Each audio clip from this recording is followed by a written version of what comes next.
오늘은 그 이유가 다소 어이가 없는 황당한 방송 금지곡에 대해 알아보도록 하겠습니다.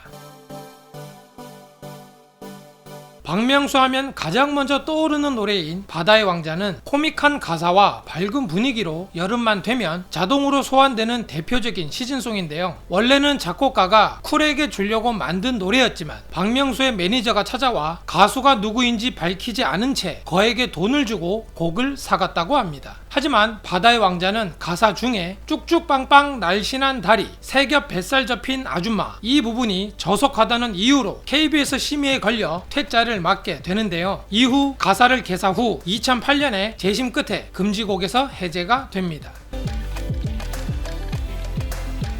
한국의 비틀스로 불렸으며 한국 대중음악 명반 중에 1위로 뽑힐 만큼 최고의 곡들이 들어있는 들국화 1집. 이 들국화 1집의 수록곡인 그것만이 내 세상은 전인권의 거칠면서도 호소력 짙은 보컬이 아주 매력적인 노래인데요. 하지만 이 노래 역시 곡 창법 수준 미달 및 가사 전달 미숙이라는 다소 황당한 사유로 금지곡이 되었다고 합니다.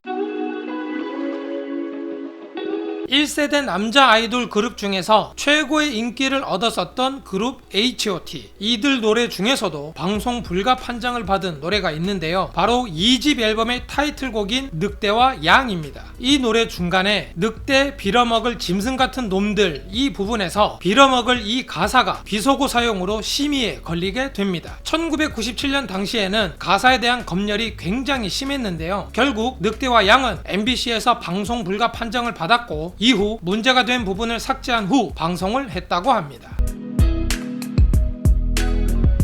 1992년 손지창과 김민종은 함께 초콜릿 광고를 찍으며 광고 CM송까지 같이 부르게 됐는데요. 그 CM송이 바로 너만을 느끼며입니다. 이후 광고와 함께 너만을 느끼며가 큰 인기를 끌게 되자 두 사람은 더 블루라는 팀을 만들어 본격적인 활동에 나서는데요. 하지만 정말 어이가 없게도 단지 광고에 삽입된 CM송이라는 이유 하나만으로 너만을 느끼며는 두 개의 방송국에서 방송 불가 판정을 받았으며 결국 이들의 활동도 단시간에 끝나버리고 말았습니다. 임창정 하면 가장 먼저 떠오르는 노래이자 남자들이 술 한잔하고 노래방에 가서 꼭 부르는 필수 애창곡인 임창정의 소주 한잔. 하지만 이 노래 역시 금지곡 판정을 받게 되는데요. 노래 제목에 소주라는 단어가 들어가서 청소년들에게 안 좋은 영향을 끼칠 수 있다는 이유로 결국 KBS에서 방송 금지곡 판정을 받게 됩니다.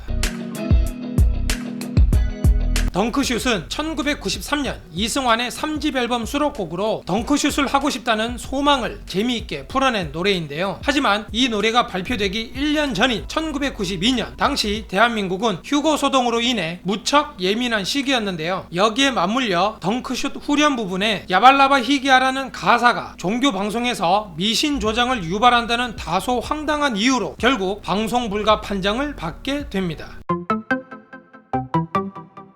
송창식을 대표하는 노래 중 하나인 왜 불러는 1975년에 개봉한 영화 바보들의 행진의 OST 곡인데요. 이 노래가 금지곡이 된 이유는 영화 속 장발 단속을 하는 장면에서 경찰이 쫓아오자 학생들이 도망가는 장면에서 왜 불러가 BGM으로 나왔는데 이때 왜 불러 이 가사가 경찰에게 반말을 했다는 이유로 금지곡이 됐다고 합니다. 시대유감은 서태지와 아이들 4집 앨범 수록곡으로 혁명과 체제 전복을 희망하는 등 서태지 노래 중 가장 급진적 가사로 평가받는 노래인데요. 노래 가사가 사회 전반의 문제를 담고 있어서 반사회적이라는 이유로 사전 심의에서 가사 수정을 요구하자 서태지는 수정할 바에는 안 넣겠다는 뜻이었는지 시대유감은 가사 없이 멜로디만 앨범에 수록하여 당시 큰 화제가 되기도 하였습니다.